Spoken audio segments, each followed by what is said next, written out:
Phone calls are coming up in the next segment for Bob Chapman. Bob, exciting developments with Lord Monckton and many others filing criminal complaints, lawsuits in the process of being filed. Now the BBC's having to admit maybe climate change is a fraud being man-made. I mean, we have underestimated just how devastating ClimateGate has been to these enemies. And I'm very happy about it. We're making a difference, Alex. You were telling me during the break about some suits getting filed. Fill us in. Right. John O'Sullivan, legal advocate, who has for several years litigated government corruption cases in both Britain and the United States, is going to be filing, and he's in league with a top fraud lawyer named Joel Hench of Hench and Associates. And the tack that they're taking, and incidentally, there's another fellow here who's involved with Mr. O'Sullivan, who is a former Central Intelligence Agency agent named Kent, K-E-N-T, Clisby. And what they're trying to do is get some of the co-workers at Penn State to substantiate the emails that were discovered between Michael Mann, who is a professor at... But Mann admits he wrote it. That's true. But they want substantiation. And if they can get substantiation, what will happen is the government will try to recoup, and I think the figure is $23 million that they plunged. Yeah, they're going after the fraud of these universities getting massive federal and grants off of scamming. And they want the money back, and then when they get the money back, they share it with the people who said, yeah, he did that, he said that, and, he said the whole thing was a scam, that sort of thing. And that's what they're looking for, and that's the tack they're taking for openers. I don't know about criminal proceedings, but there should be. Unfortunately, very often there isn't. The government's more interested in retrieving money than they are putting people away, because one is good because they get their money back because they made a mistake. On the other hand, if you put people in jail, it costs them $40,000, $50,000 a year, and so they would really rather get the money. And so we haven't heard. This is the beginning of this thing. Sure, it's been going on for a couple of months now, but it's starting to gel. It's just like the problems that we're seeing on Wall Street with Goldman Sachs. I wrote about what Goldman had done in the collateralized debt obligation. You wrote about it 2 years ago before the collapse, and now it's confirmed. Mainstream media, they engineered it all. That's right. And we bleated and yelled and screamed and says, why hasn't anybody sued? Now, these are the institutions that bought this bogus paper. And then finally, we're starting to see lawsuits by labor unions, funds, states who have been built. Police unions. Yes, and it's going to grow. And now we have in the front page the AIG scam, which was $112.4 billion. But it was just the holding company for Goldman Sachs, J.P. Morgan Chase, correct?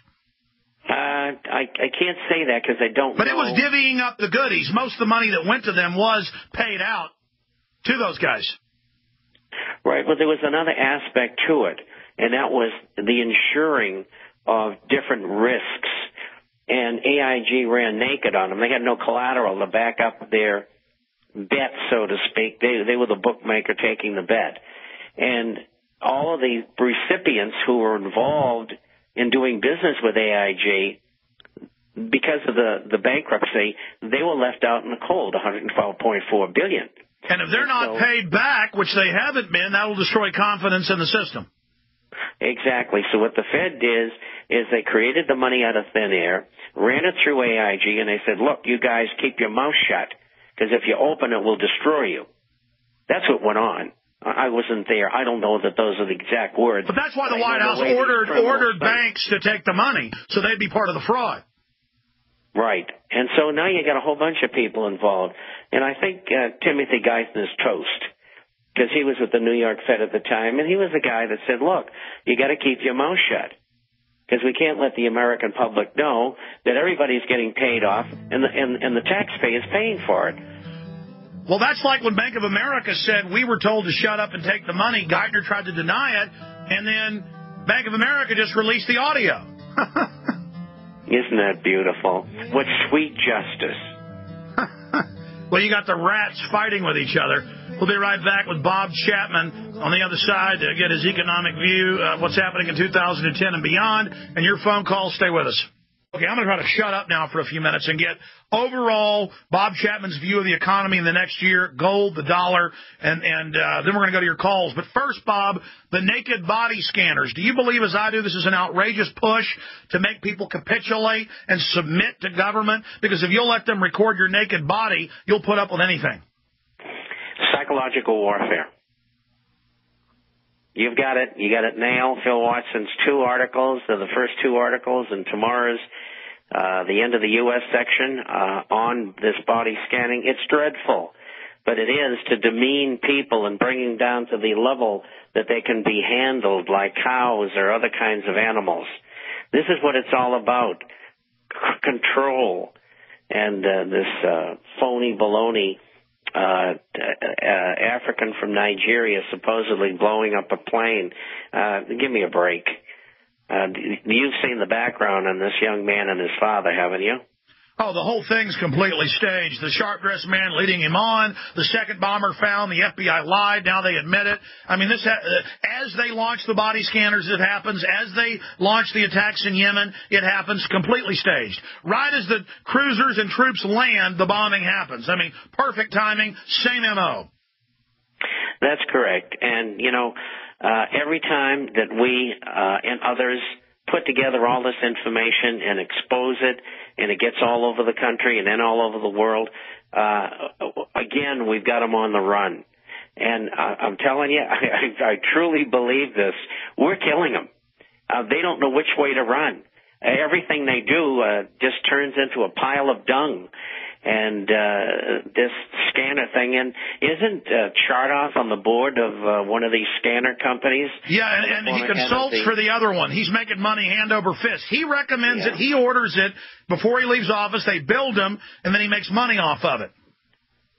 Just a criminal enterprise. That's what Wall Street, banking, and our government are all about today. It's just right in your face. And they just don't care. They will care later when we get all of these people out of Congress who really shouldn't be there, who are on the take, and we can maybe have a decent government. And that's up to you listeners. You've got to get these people out of office, as many as possible, so we can have a shot at getting our country back.